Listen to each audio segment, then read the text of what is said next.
مجھے یاد آیا ایک نوجوان آیا میرے پاس جب ہم وہاں نظام الدین میں تھے. مولوی صاحب کل میں اپنی پڑھائی کے لیے پیرس جا رہا ہوں، فرانس کا جو شہر ہے پیرس، مجھے کوئی نصیحت کیجیے.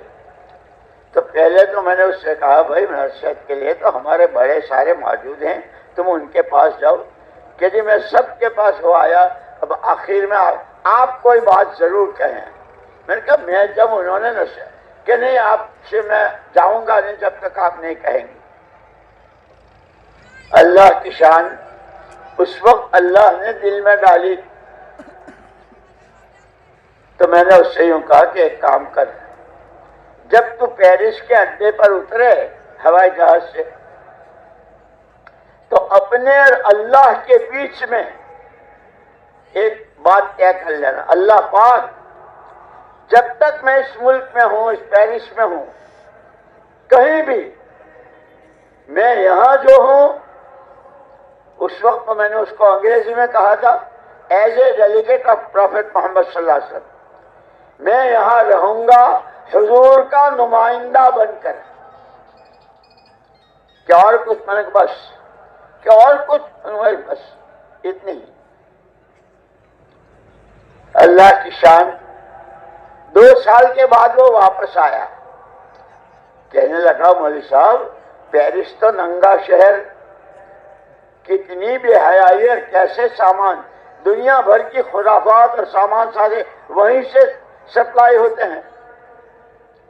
اور میں بھی تو ایک آدمی تھا، میرے بھی راستے میں کئی مرتبہ چیزیں ایسی آئی، میں گیا ایک نافرمانی میں یا اس میں، لیکن فوراً آپ کا یہ جملہ خبردار محمد الرسول اللہ صلی اللہ علیہ وسلم کا نمائندہ ہے، کہ یہ جملہ جیسے میرے کان میں آپ بول رہے ہوں، اور اس کی وجہ سے اللہ مجھے بچا دیتے تھے.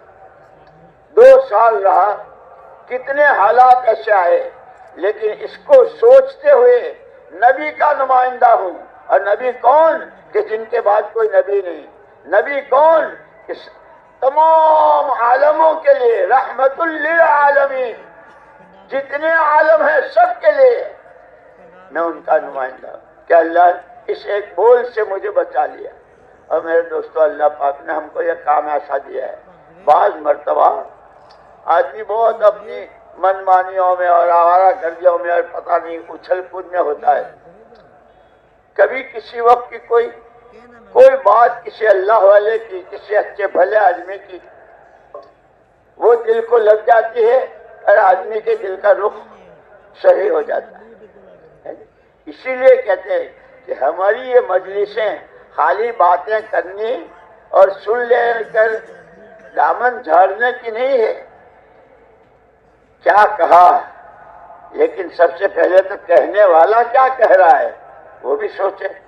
یہ سب سے پہلے میرے لیے ہے کہنے والے کے، پھر ہم جو سن رہے ہیں کیا نیت ہے کہ بھئی جو کہہ رہے ہیں اس پر عمل کرنا ہے، دھیان سے سننا ہے، عمل کی نیت. اور چونکہ حضور اکرم صلی اللہ علیہ وسلم پر جو ذمہ داری دی گئی تھی کہ ایک تو آپ کو خود کرنا ہے اور قیامت تک کرنے والے بنتے رہیں، آپ کے نمونے پر آتے رہیں، اخلاق میں، عادات میں، ایمان میں، اللہ کی ذات کے ساتھ کے تعلق میں، آخرت کے بنانے میں، اس کے لیے اعمال کی تیاری میں، ہر ایک آپ کے نمونے پر آ جائے. وہ جو آپ کو تیار کرنا یہ کہ اب حضور کے بعد حضور ہر امتی کو اپنا وارث بنا کر گئے کہ تمہیں بھی وہی کرنا ہے جو میں نے کیا.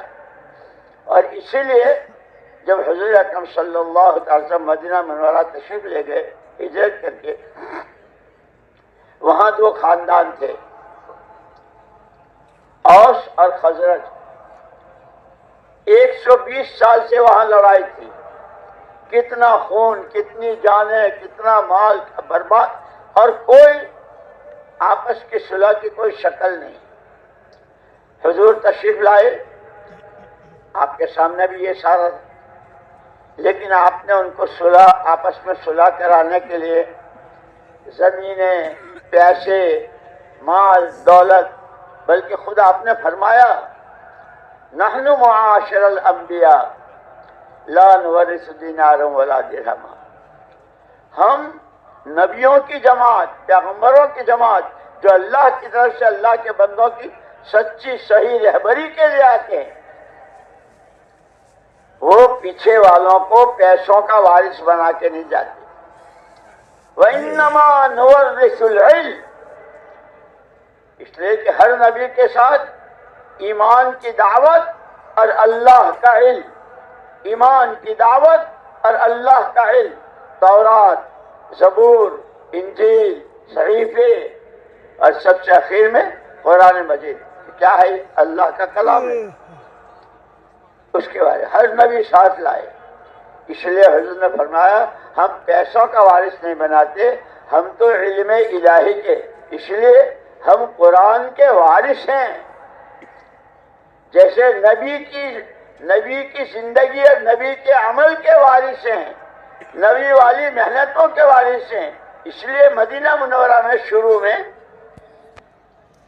کوئی اجنبی مرنا اور جینا مشترک ہے، مدینے والوں کے ایک ایک فرد کے کا سب کا جواب ایک۔ جس نے پوچھ لیا کہیں گلی میں، محلے میں، کسی جگہ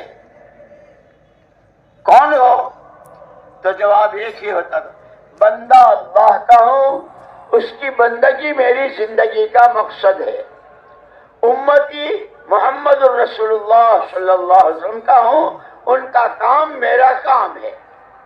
جیسے لوگ پوچھتے نا کون ہو، فلانے ہو، کیا کرتے ہو، جو باتیں پوچھتے ہو نا، مدینے والوں کا بندہ اللہ کا ہوں، اس کی بندگی زندگی کا مقصد ہے، امتی نبی رحمت کا ہوں، ان کا جو کام ہے وہ میرا کام ہے، ایمان کی دعوت، اور اس ایمان کی دعوت کے ساتھ وہ قرآن کریم، اللہ کس سے راضی ہوتے ہیں، کس سے ناراض ہوتے ہیں، قبر تنگ کب ہوتی ہے، قبر جنت کی کیاری کیسے بنتی ہے، سوالوں کا جواب قبر کا آسان کتنا ہوتا ہے، فرشتے کیسے بستر بچھاتے ہیں، اور کیسی جنت کی ہواؤں کی کھڑکیاں کھلتی ہے، وہ سارا اس قرآن کے اس کو حدیثوں کی شکل میں حضور پاک صلی اللہ علیہ وسلم نے واضح کیا۔ اس لیے کہا کہ سب سے پہلے اللہ کو راضی کرنا ہے، اور اس کا راستہ قرآن ہے۔ اس قرآن کو سمجھنے کے لیے، اس لیے مولانا محمد الیاس صاحب رحمۃ اللہ علیہ کے ملفوظات میں ہے، جیسے حضرت عائشہ رضی اللہ تعالی عنہ کے پاس صحابہ کی جماعت آئی، اور اما اللہ پاک قرآن میں کہتا ہے وَإِنَّكَ لَعَلَىٰ خُلُقٍ عَظِيمٍ، پیارے پیغمبر صلی اللہ علیہ وسلم آپ تو بہت بلند اخلاق ہیں۔ تو وہ کیا اخلاق ہیں، کیسے ہیں؟ تو اماں جی نے تو اس وقت میں اتنا پوچھ لیا تم لوگ قرآن نہیں پڑھتے ہو؟ یہ قرآن تو ہم پڑھتے ہیں، کہ جو قرآن ہے وہ حضور کے اخلاق ہیں، جو قرآن نے کہا ہے وہ قرآن پورا۔ اس کو مولانا الیاس صاحب رحمۃ اللہ علیہ نے ان الفاظ میں